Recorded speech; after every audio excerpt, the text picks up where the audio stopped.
అద్భుతముగా నడిచిన బాలుడు. ఇది ప్రభు యొక్క మహాద్భుతం. నిషా ఒక బీద కుటుంబంలో పుట్టినామె. వివాహమైన తరువాత ఒక బిడ్డకు ఆమె జన్మనిచ్చెను. అయితే ఆమె సంతోషం ఎంతో కాలం నిలవలేదు. బిడ్డ 3 ఏండ్ల వాడైనప్పుడు ఒక మధ్యరాత్రిలో స్పృహ కోల్పోయి అపస్మారక స్థితిలో పడిపోయి ఉండెను. కుటుంబం అంతా భయభ్రాంతులై పుట్టిన ఈ బిడ్డ చనిపోయాడు అని తలంచారు.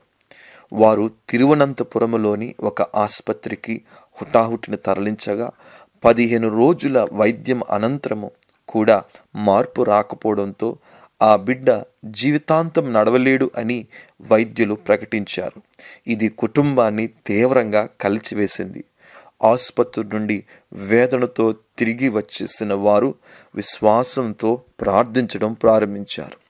ఒకరోజు టీవీ ఆన్ చేసి చూస్తుండగా డివైన్ కంఫర్ట్, దైవిక ఆదరణ అను మన ఆధ్యాత్మిక ప్రార్థన టెలివిజన్ కార్యక్రమంలో డాక్టర్ ఆనంద స్థిరా గారు ప్రత్యేకముగా పిల్లల నిమిత్తమై భారముతో ప్రార్థన చేస్తున్నారు.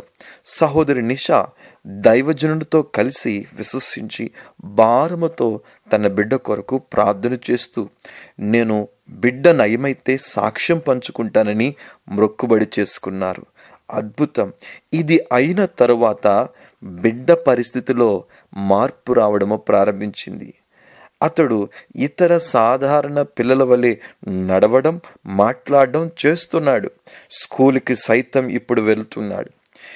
దేవుని మహిమపరుస్తూ కన్నీటితో వారు ఈ సాక్ష్యం ఇచ్చారు.